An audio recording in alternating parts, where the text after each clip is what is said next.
কৃতজ্ঞতা জ্ঞাপন করছি ড্যাফোডিল বিশ্ববিদ্যালয় কর্তৃপক্ষের প্রতি এবং বিশেষভাবে ড্যাফোডিল ইউনিভার্সিটির যে সকল শিক্ষক শিক্ষার্থীদের অক্লান্ত পরিশ্রমে আজকের এই প্রোগ্রাম এই পর্যায়ে এসে পৌঁছেছে। অন্তরের অন্তঃস্থল থেকে গভীরভাবে কৃতজ্ঞতা নিবেদন করছি সেই সকল ব্যক্তিবর্গের প্রতি। আল্লাহ তাআলা তাদের সবাইকে উত্তম বিনিময় দান করুন। সম্মানিত উপস্থিতি, আপনারা এতক্ষণ গুরুত্বপূর্ণ এবং মূল্যবান বক্তব্য শুনছিলেন।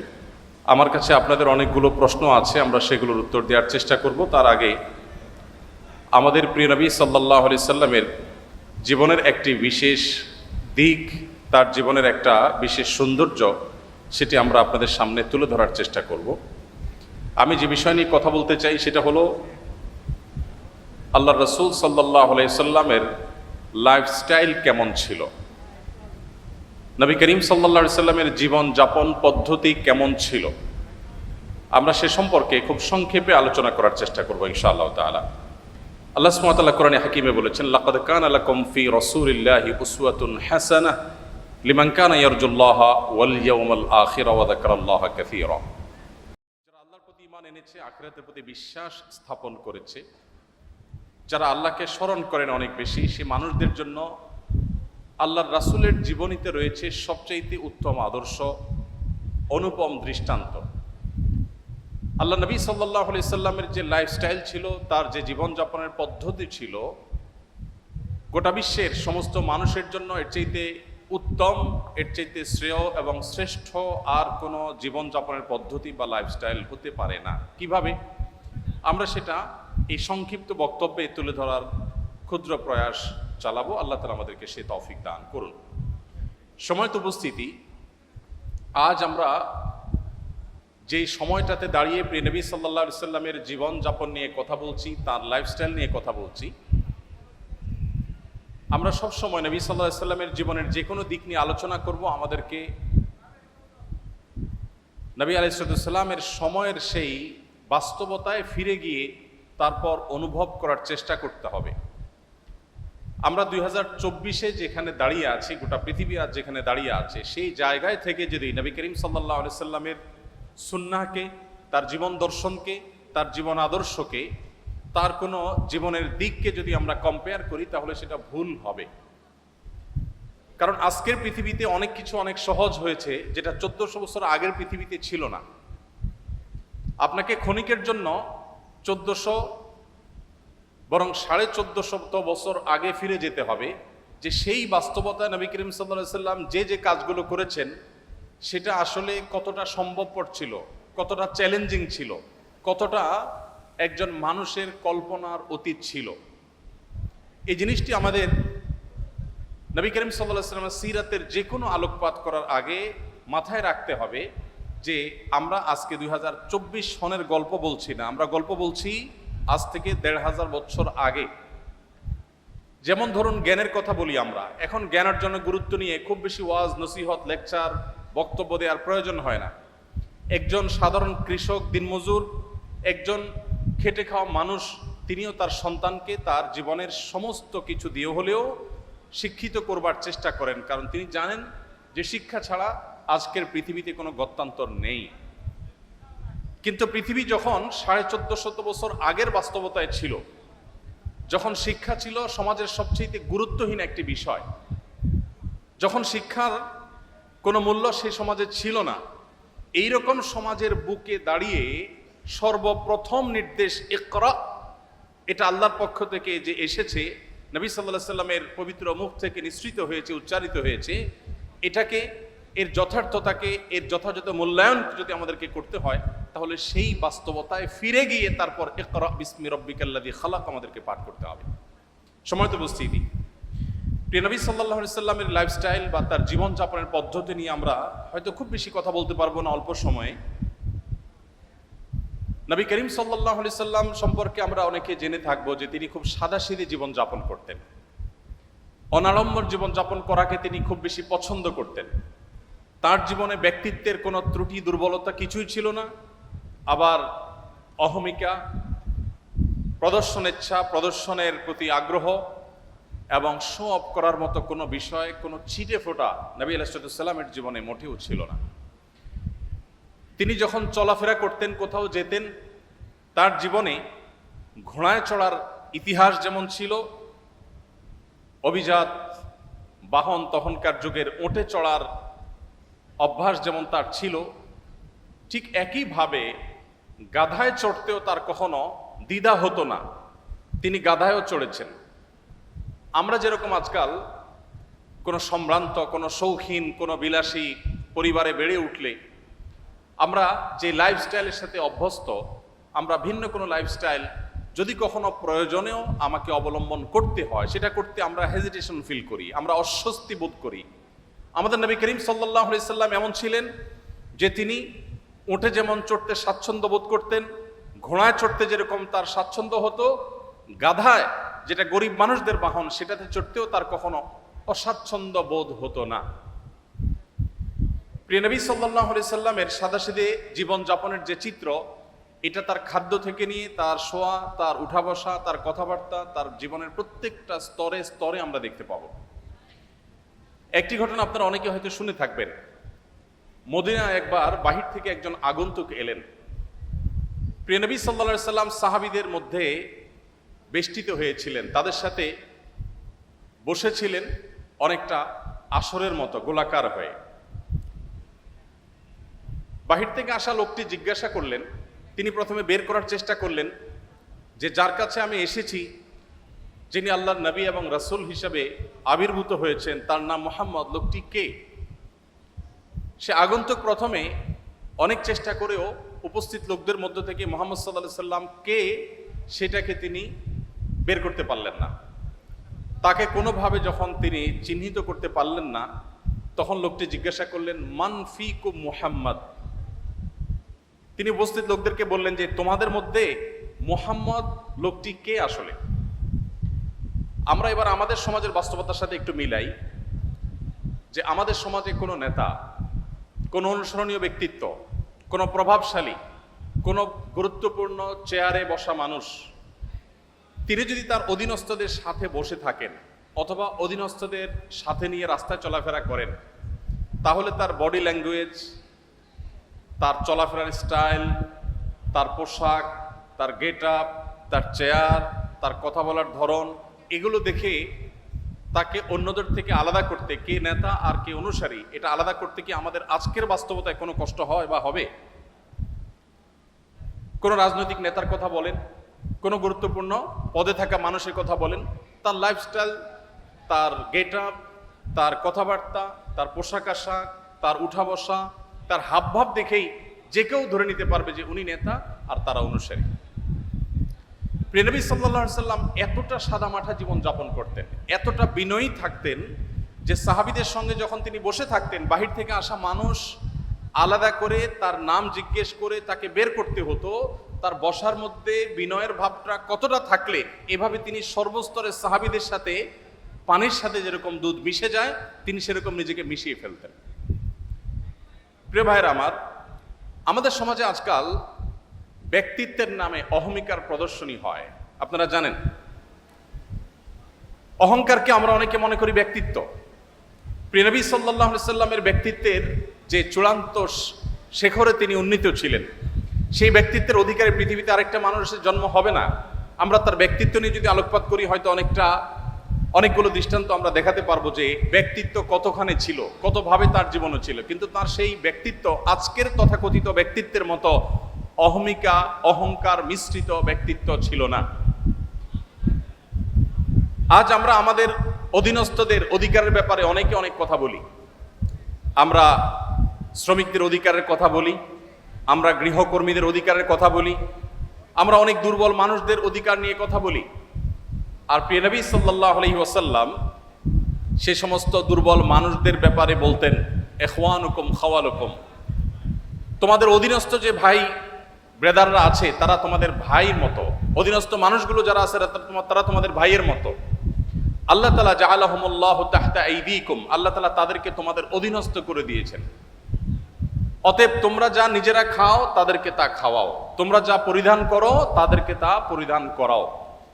আজও পৃথিবীতে এমন কোনো মানুষ হয়তো দেখা কঠিন হবে, এমন কোনো মানুষ হয়তো খুঁজে পাওয়া কঠিন হবে যে মানুষ তার অধীনস্থ কর্মী এবং তার গায়ের পোশাক একই রকমের হতে পছন্দ করে। নবী করিম সাল্লাল্লাহু আলাইহি ওয়াসাল্লাম সেটা করতেন।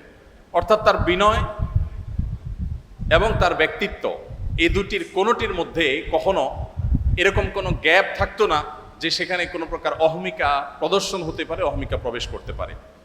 নবী করিম সাল্লাল্লাহু আলাইহি ওয়াসাল্লাম তিনি শুধুমাত্র সমাজের অভিজাত শ্রেণীর মানুষের সাথে বন্ধুতা করতেন না, আমাদের গুরুত্বপূর্ণ পদে থাকা মানুষগুলো, তাদের বন্ধুত্বের যে লেয়ার থাকে, শ্রেণী থাকে, সে মানুষগুলো থাকে সমাজের এলিট।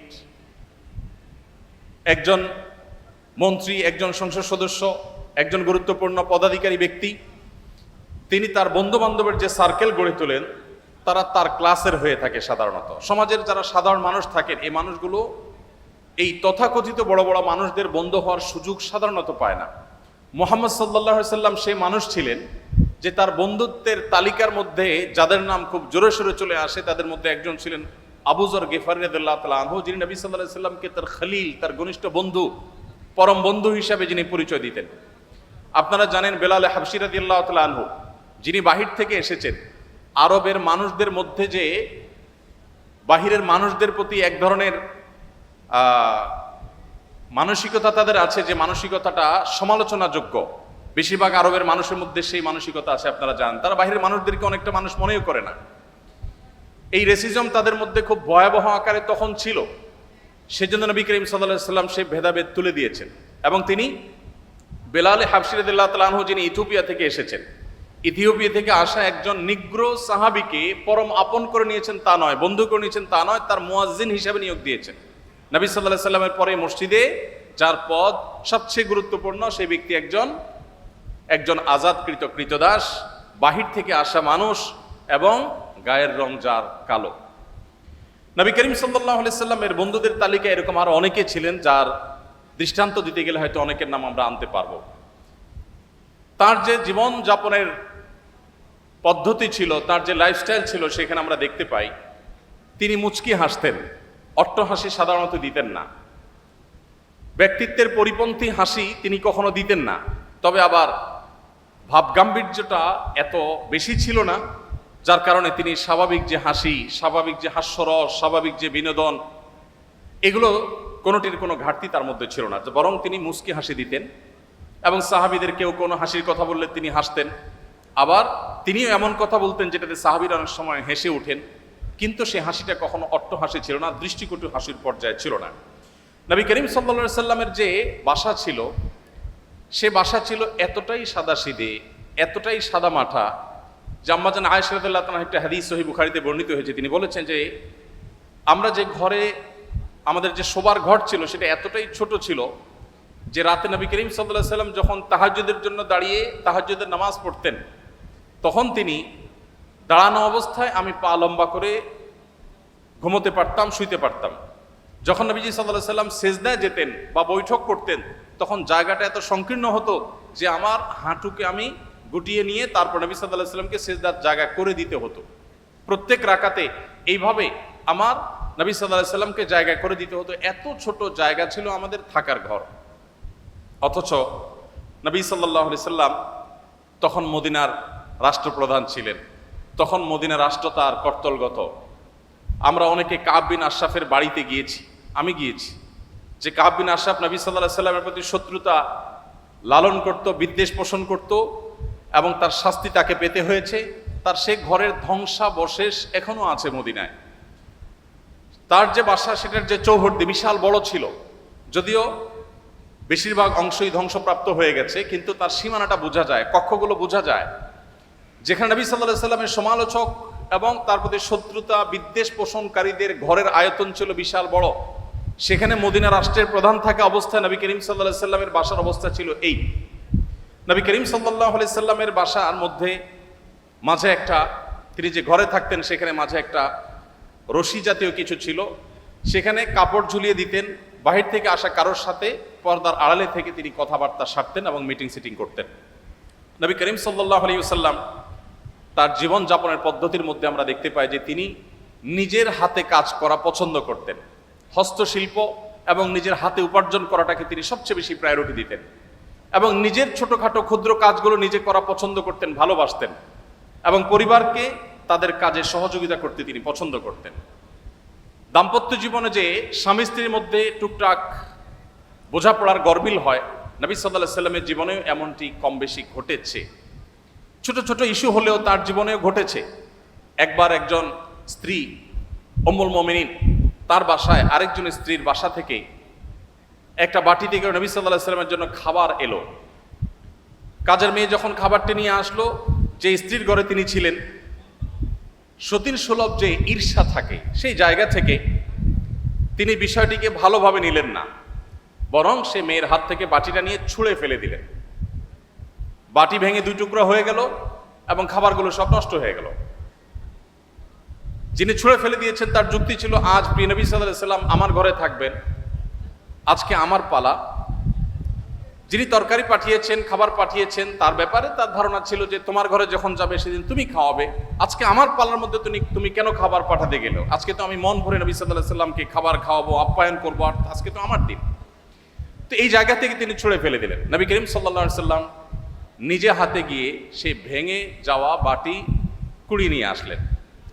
এরপর হুবহু একই রকমের আরেকটা বাটি বাসায় ছিল, দেখতে অবিকল একরকম। সেই বাটিটা কাজের মেয়ের হাতে দিয়ে নবী সাল্লাল্লাহু আলাইহি সাল্লাম বললেন, তুমি এটা নিয়ে ফেরত যাও, এবং ইশারা দিলেন যাতে ওখানে গিয়ে কোনো কথা না বলা হয়, এখানকার কোনো তথ্য, কোনো ইনফরমেশন, এখানকার যে ভাঙচুরের ঘটনা, এগুলো যেন সেখানে বলা না হয়। তিনি চলে গেলেন। এবং তিনি যাওয়ার পর এবারের দৃশ্যটা আমি যদি আমাদের নিজেদের বেলায় আমি প্রশ্ন রাখি, যে আমাদের জীবনে যদি এমন হতো যে আমাদের স্ত্রী, আমাদের সহধর্মিনী এরকম একটি কাজ করেছেন, যে আরেক জায়গা থেকে বাটি ভর্তি তরকারি এসেছে, খাবার এসেছে, এটা ছুঁড়ে ফেলে দিয়েছেন এবং এটা ভেঙে টুকরা টুকরা হয়ে গেছে। ওই মেয়ের সামনে কিছু বললাম না, একটা ভালো বাটি দিয়ে তাকে ফেরত পাঠিয়ে দিলাম। যার কাছ থেকে এসেছে তিনি মনে করলেন যে যে বাটি দিলাম সেই বাটি তো চলে আসছে, হয়তো খাবার রেখে বাটিটা পরিষ্কার করে দিয়ে দেওয়া হয়েছে, কোনো ঝামেলা হলো না, ভালো কথা। কিন্তু বাসায় প্রবেশ করে ঘরে ঢোকার পর স্ত্রীকে আমরা কমের পক্ষে এটুকু কথা তো অবশ্যই বলতাম যে কাজটা কি ভালো হলো, এইটুকু কথা তো আমরা অন্তত বলতাম যে তুমি কাজটা কি ভালো করলা, কেন ভেঙে ফেললা, এটুকু তো বলতাম।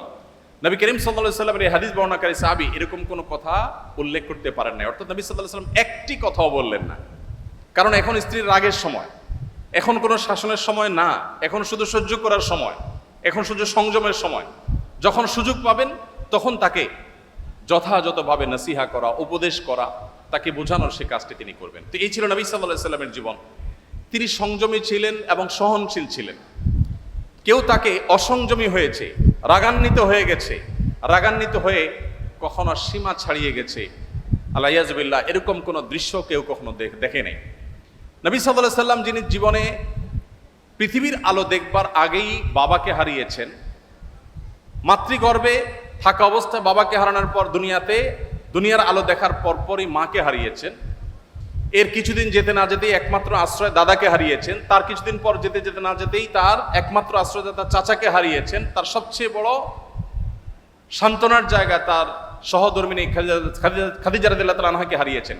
এতগুলো ঘটনা যখন একসাথে একাধারে ঘটলো, মাটির নিচের পাওয়ার নিচ থেকে মাটি একটার পর একটা যখন সরে যেতে লাগলো, এত বাধার পরও আমরা দেখি প্রিয় নবী সাল্লাল্লাহু আলাইহি ওয়াসাল্লাম এত বাধা বিপত্তি, মক্কাবাসীর শত্রুতা, এত কিছুর পরও জীবনে কখনো খেই হারিয়ে ফেলা বলতে যেটাকে বুঝি আমরা, মানুষ নিজের নিয়ন্ত্রণ হারিয়ে ফেলা বলতে যেটাকে বুঝি, এরকম কোন দৃশ্য নবী সাল্লাল্লাহু আলাইহি ওয়াসাল্লামের সিরাতের, তার জীবনের কোনো অংশে কেউ, তার শত্রুরাও কেউ দেখাতে পারবে না যে তিনি রাগের চোটে কখনো খেই হারিয়ে ফেলেছেন, নিয়ন্ত্রণ হারিয়ে ফেলেছেন, কখনো রাগান্বিত হয়ে সরি বলতে হয়েছে তাকে, এরকম কোনো দৃশ্য তার জীবনে কখনো ঘটেনি।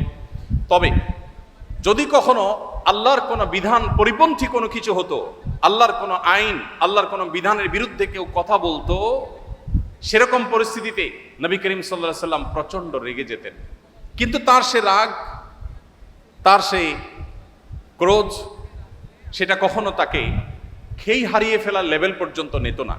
তার মুখ দিয়ে কখনো কটু কথা বের হতো না, তার থেকে কখনো অসৌজন্যমূলক আচরণ প্রকাশ পেত না। তিনি যখন রাগান্বিত হতেন তার চেহারা রক্তিম বর্ণের হয়ে যেত, লাল হয়ে যেত। আঙ্গুর যেরকম চিবালে রক্তিম লাল হয়ে যায়, নবী সাল্লাল্লাহু আলাইহি ওয়াসাল্লাম যখন রাগান্বিত হতেন, বিশেষ করে যখন আল্লাহর কোনো বিধান লঙ্ঘন হতে দেখতেন, তখন তার চেহারা মোবারক লাল হয়ে যেত। প্রিয় নবী সাল্লাল্লাহু আলাইহি ওয়াসাল্লামের লাইফস্টাইলের দিকে তাকালে আমরা দেখতে পাই যে তিনি যখন খাবার গ্রহণ করতেন তিনি কোনো খাদ্যের দোষ ধরতেন না।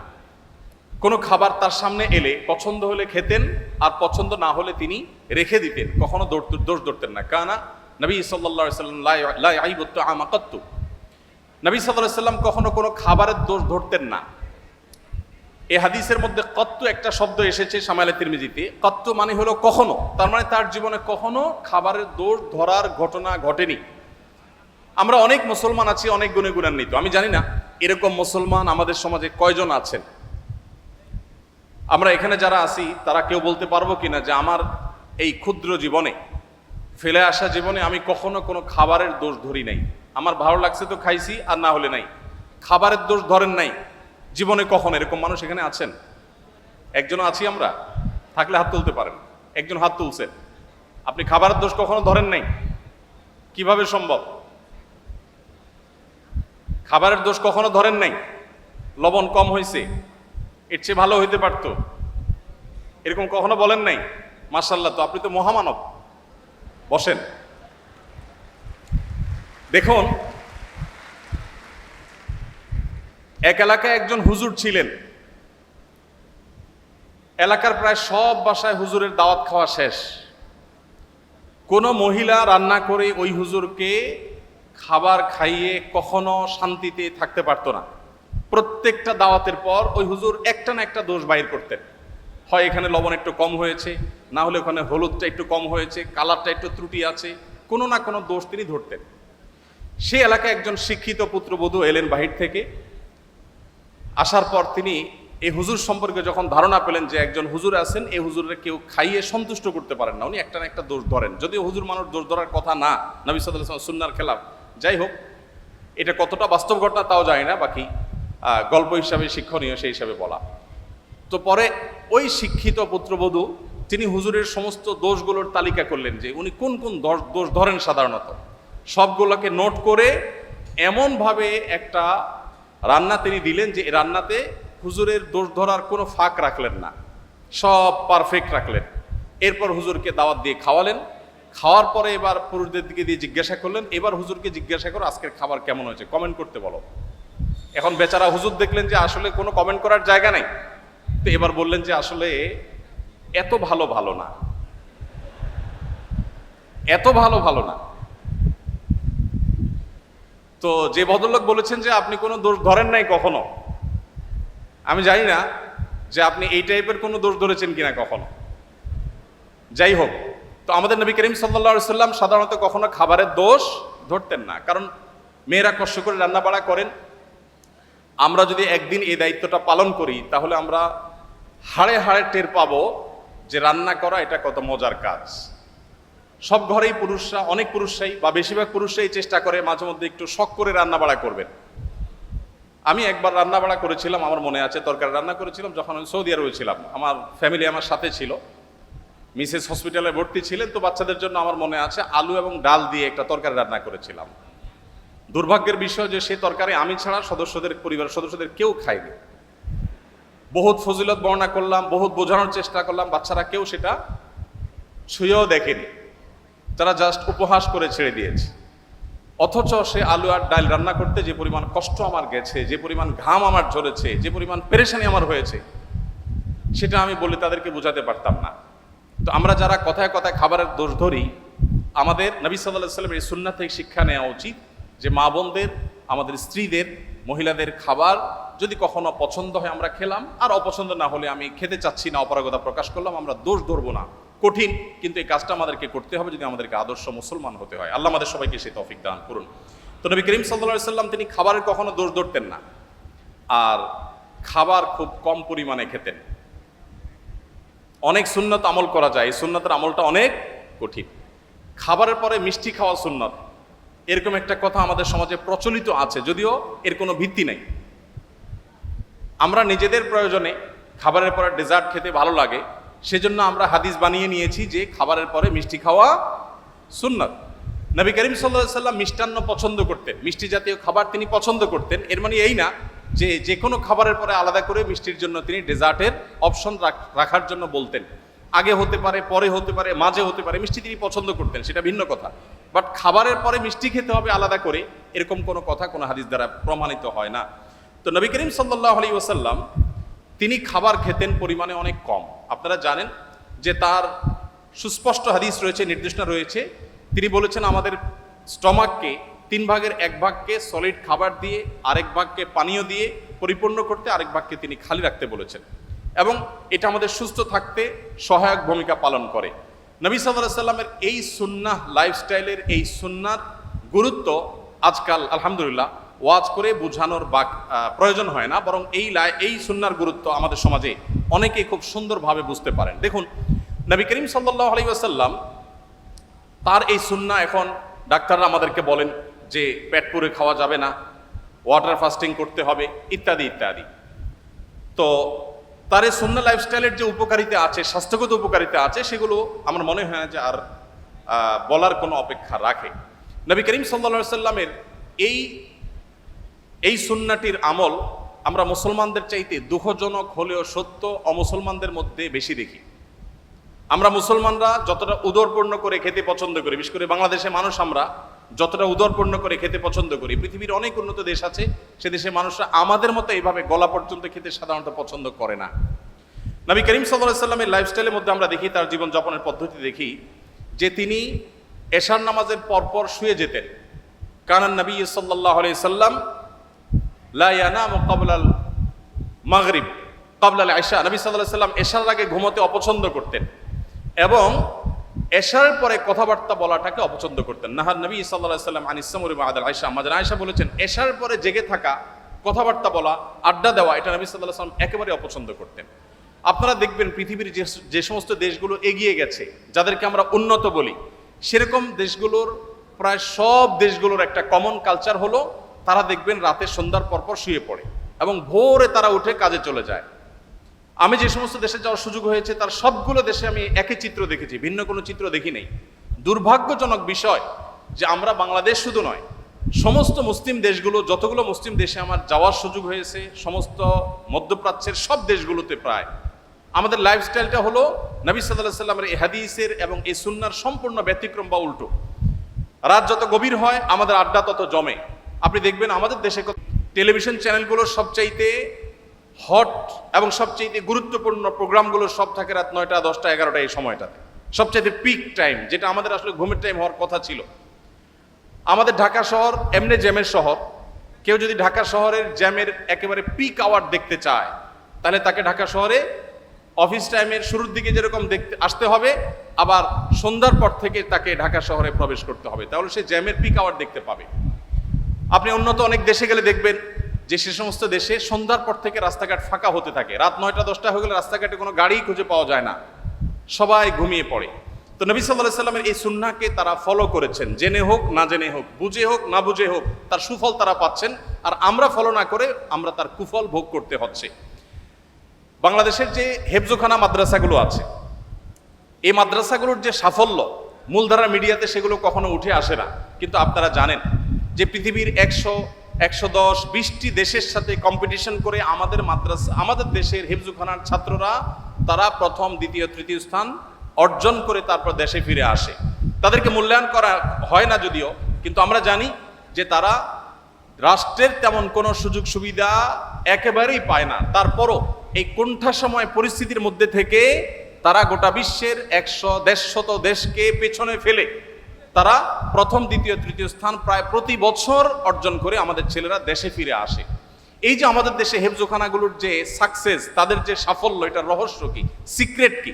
আপনি যদি আমাকে বলেন তো আমি বলবো তার সিক্রেটের মধ্যে অন্যতম একটা সিক্রেট হলো বাংলাদেশের অন্য সব মাদ্রাসাগুলো কিছুটা ব্যতিক্রম হলেও 100% হেফজখানাগুলোর বা হেফজো মাদ্রাসাগুলোর নিয়ম হলো যে রাত 10টার ভেতরে প্রায় সব হেফজখানার ছাত্ররা ঘুমিয়ে পড়ে এবং ভোরে তারা উঠে পড়াশোনা করে। ফজরের পরে তারা কখনো ঘুমায় না, তারা সকাল 10টা, 10:30, 11টার দিকে একটু ঘুমায় দুপুরের আগে।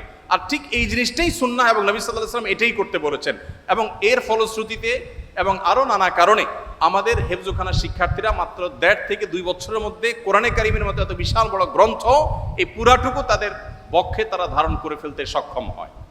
তো আমাদের অনেক শিক্ষার্থীরা আছেন যারা রাত জেগে পড়াশোনা করেন এবং গভীর রাত পর্যন্ত তারা জেগে পড়াশোনা করে আবার সকালে লম্বা একটা সময় তারা ঘুমিয়ে কাটান।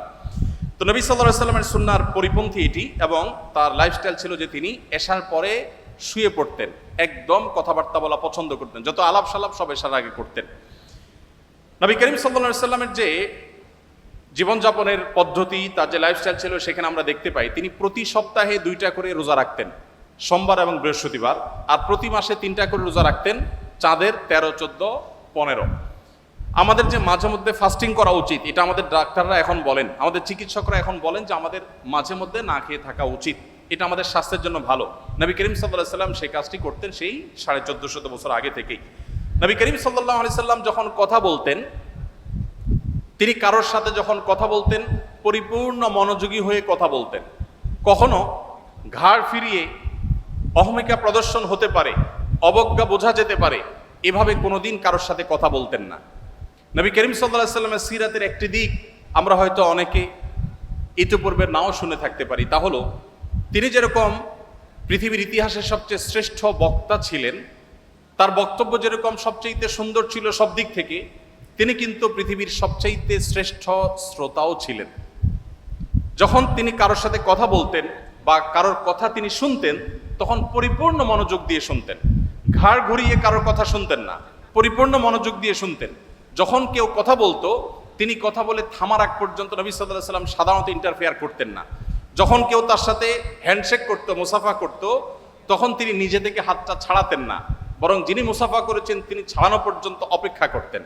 নবী করিম সাল্লাল্লাহু আলাইহি সাল্লামের যে সৌজন্যতা, এটা আমি আবারও বলি, আজ 2024-এর সৌজন্যের সাথে মিলালে হবে না। 1450 বছর আগে চলে যান, সেই পৃথিবীতে যে বাস্তবতা ছিল, তখনকার সময় নবী সাল্লাল্লাহু আলাইহি সাল্লাম এই সৌজন্যতাকে এস্টাবলিশ করেছিলেন। নবী করিম সাল্লাল্লাহু আলাইহি সাল্লাম তিনি পরিচ্ছন্ন থাকা পছন্দ করতেন। তার সাদাসিধে জীবনযাপন দেখে এটা মনে করার কোনো কারণ নেই যে তিনি, অনেক মানুষ আছেন যে খুব সাদামাটা জীবনযাপন করেন, অপরিচ্ছন্ন, অপরিপক্ক বা আগোছালো। নবী করিম সাল্লাল্লাহু আলাইহি সাল্লামের জীবনযাপন ছিল খুবই পরিশীলিত, খুবই মার্জিত, খুবই পরিচ্ছন্ন, খুবই গোছানো, কিন্তু সেটার মধ্যে কোনো অহংকার ছিল না, প্রদর্শন করার মানসিকতা ছিল না, শো অফ করার মানসিকতা ছিল না। এই জন্য নবী করিম সাল্লাল্লাহু আলাইহি সাল্লাম আমাদেরকে যে জীবন বিধান দিয়েছেন, সেখানে আমরা দেখতে পাই যে তিনি ওযু করতেন প্রত্যেক ওয়াক্তে, তিনি মিসওয়াকের নির্দেশ দিয়েছেন, বাসায় প্রবেশ করার আগে, পরিবারের লোকদের সাথে কথা বলার আগে মিসওয়াক করে তারপর প্রবেশ করতেন। কোনো গুরুত্বপূর্ণ মিটিংয়ে যাবেন, মিসওয়াক করে তারপরে যেতেন, যাতে মুখের দুর্গন্ধ বের না হয়। জুমার দিনে সবাই সমবেত হবে, সেখানে সবাইকে মিসওয়াক করে আসতে, গোসল করে আসতে নির্দেশ দিয়েছেন। পরিচ্ছন্নতা, পরিপাটি থাকা এবং পরিশীলিত থাকার যত রকমের দিক হতে পারে, তার সবগুলো নির্দেশ নবী সাল্লাল্লাহু আলাইহি সাল্লাম দিতেন। নবী করিম সাল্লাল্লাহু আলাইহি সাল্লাম তিনি ভাব গাম্ভীর্যের কোনো কমতি তার ছিল না। তিনি বলেছেন, নুসরিতু বির-রু'ব, আল্লাহর তরফ থেকে ভাব গাম্ভীর্য দিয়ে আমাকে সাহায্য করা হয়েছে। তাকে দেখে দূর থেকে অনেক তার শত্রুরা পর্যন্ত তার কাছে মাথা নত করতে বাধ্য হতো। তার ব্যক্তিত্বের যে আভা তার চেহারায় ফুটে উঠতো, এটা দেখে এটার কাছে বহু অমুসলিমেরা হার মেনেছে এবং সারেন্ডার করেছে। তার এই ব্যক্তিত্ব যেমন ছিল, আবার পাশাপাশি তিনি রসিকতাও করতেন, সাহাবীদের সাথে বিভিন্ন সময় হাস্যরস করতেন, এমন কৌতুক করতেন যে সবাই হেসে উঠতো, সবাই আনন্দ পেত। এবং তার সেই ব্যক্তিত্ব, তার সেই ভাব গাম্ভীর্য আজকে আমাদেরকে যেরকম ভাব গাম্ভীর্যের কারণে অনেককে অহংকারী করে তোলে, এটা তার মধ্যে ছিল না। আল্লাহ রাব্বুল আলামিন তার জীবনের এই সমস্ত ভালো দিকগুলো দিয়ে আমাদের জীবনকে আলোকিত করে আমাদের এই জীবনকে দুনিয়াতে সাফল্য মণ্ডিত করুন এবং আখিরাতে আমাদের সবাইকে আল্লাহর জান্নাতুল ফিরদাউসের অধিকারী হওয়ার, উপযুক্ত হওয়ার তৌফিক দান করুন। সম্মানিত উপস্থিতি, যেহেতু আমার প্রশ্নোত্তরে যেতে হবে, এই জন্য নবী সাল্লাল্লাহু আলাইহি সাল্লামের জীবনের, তার লাইফস্টাইলের কিছু দিক, খুচরো কিছু দিক, টুকরো কিছু অংশ আপনাদের সামনে আমি শেয়ার করলাম। আর দীর্ঘায়িত করছি না, আমি প্রশ্নোত্তরে চলে যাচ্ছি। আল্লাহ রাব্বুল আলামিন প্রিয় নবী সাল্লাল্লাহু আলাইহি সাল্লামের জীবন আদর্শকে আমাদের জীবনের অবলম্বন হিসাবে গ্রহণ করা, তার সুন্নাহকে অনুসরণ করার তৌফিক দান করুন।